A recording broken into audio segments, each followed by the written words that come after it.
What's happening, YouTube? Population Nation here, and I could not wait to make this video. Picard, Season 3, Episode 2. After watching Episode 1 and being like really surprised and happy that it was as good as people who had early screenings and that lot seen it had said.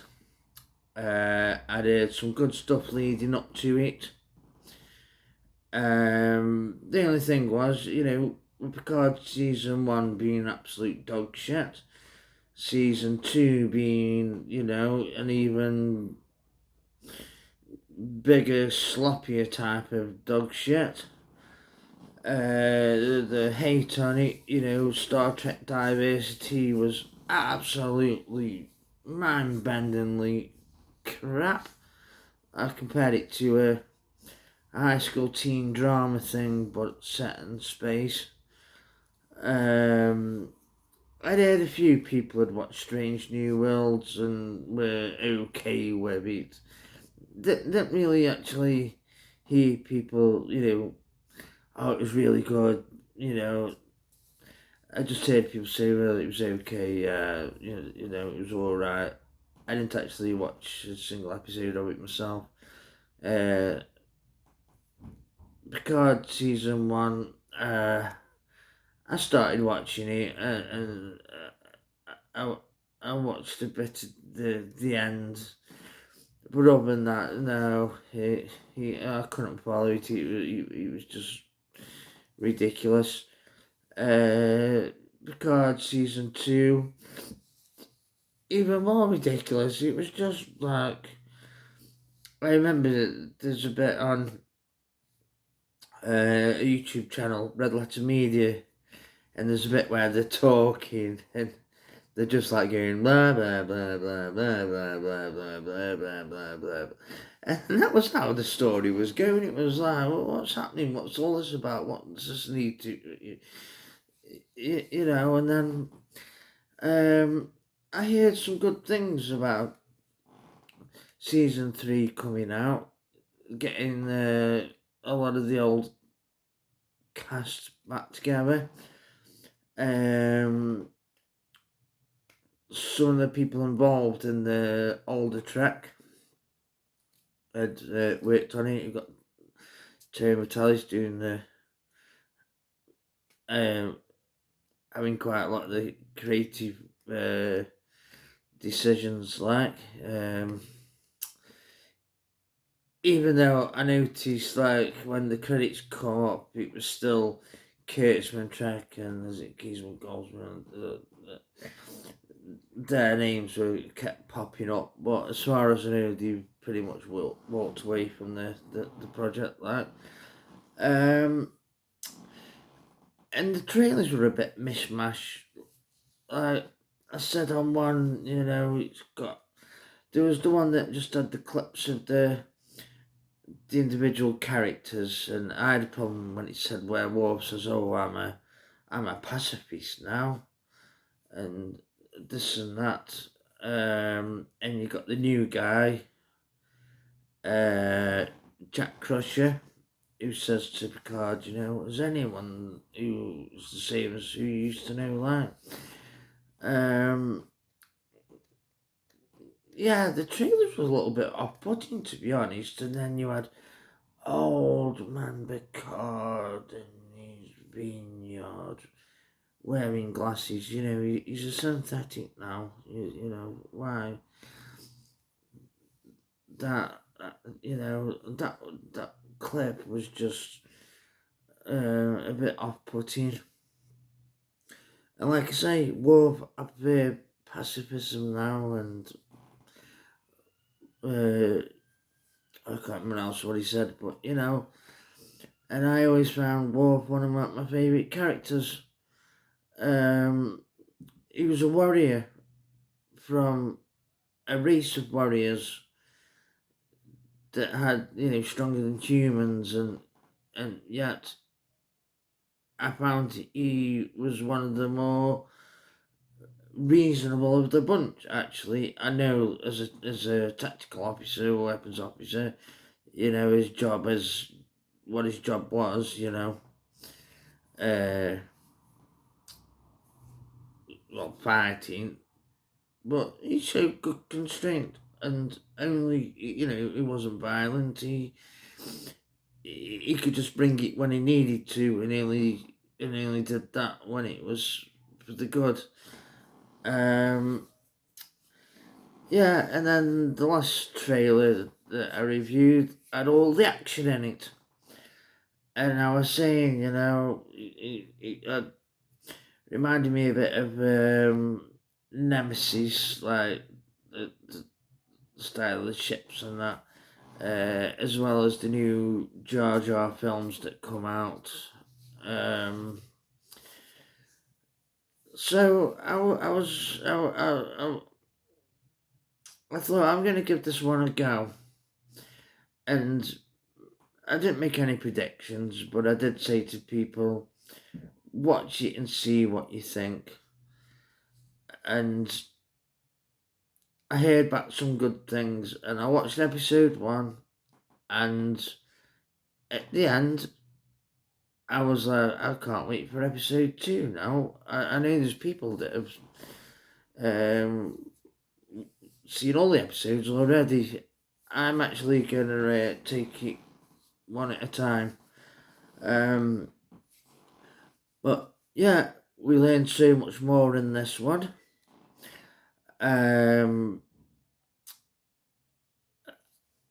I'll just very quickly skip to the end of it, pretty much, where Raffi, even though she's not part of the original crew, and in the first 2 seasons, it was like she had nothing to do, she was just there for I don't know what reason, but they've actually given her something to do in this time, working undercover, in the secret services and that, like.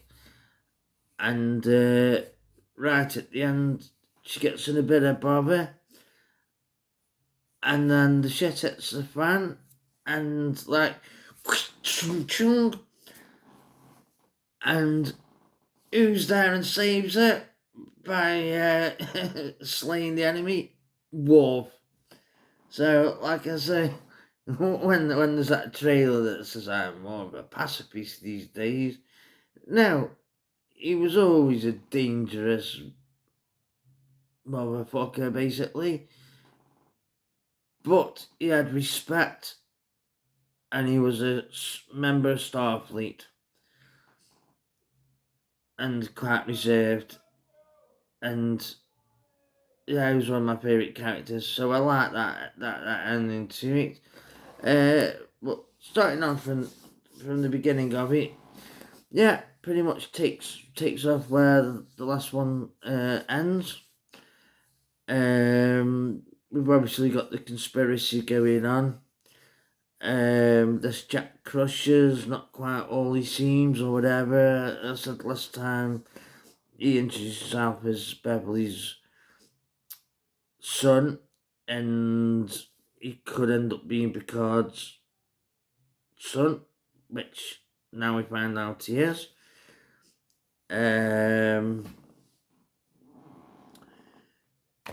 Yep, there is some big Starfleet conspiracy inside and outside.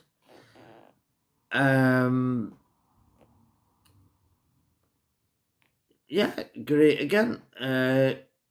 Captain Shaw comes across as a bit of a knobhead, but a by the books knobhead. Basically, the guy who you would expect to be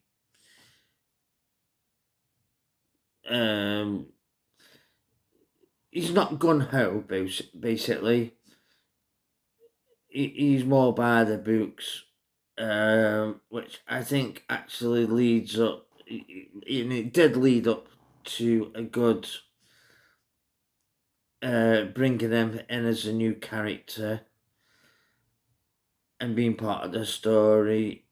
and the dynamics between him and the crew and how things are going to progress.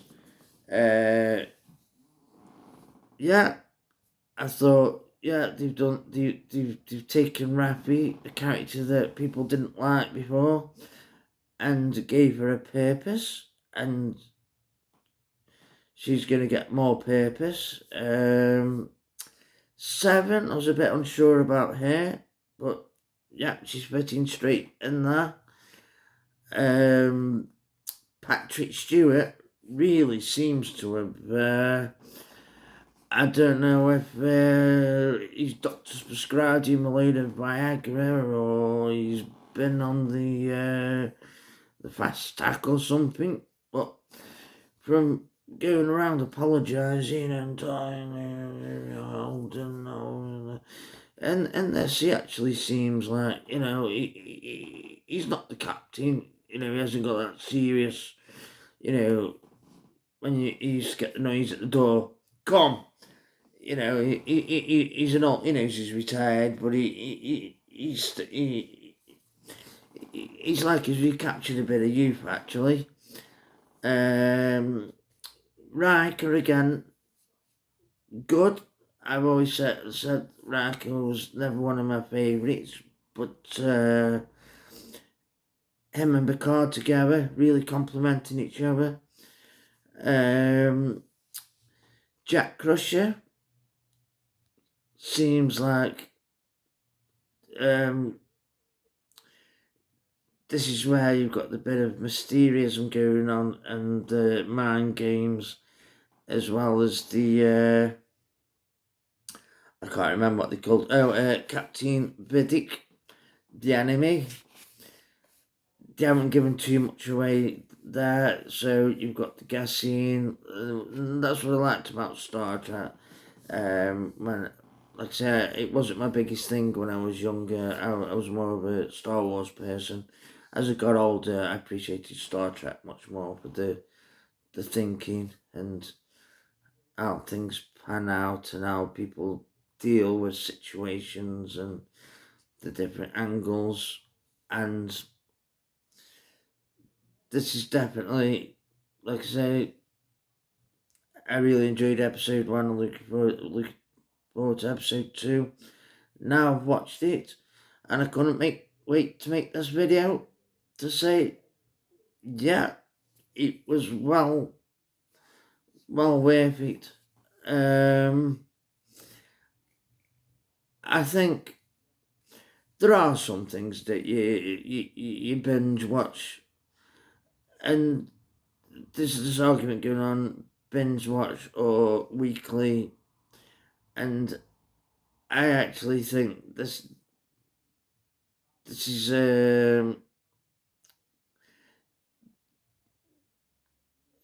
it's strange because you do want to know what's going on next, but between now and the next episode that's going to be available to me, I shall just be waiting for it. I enjoyed this one, and like the House of the Dragon, you look forward to the next one.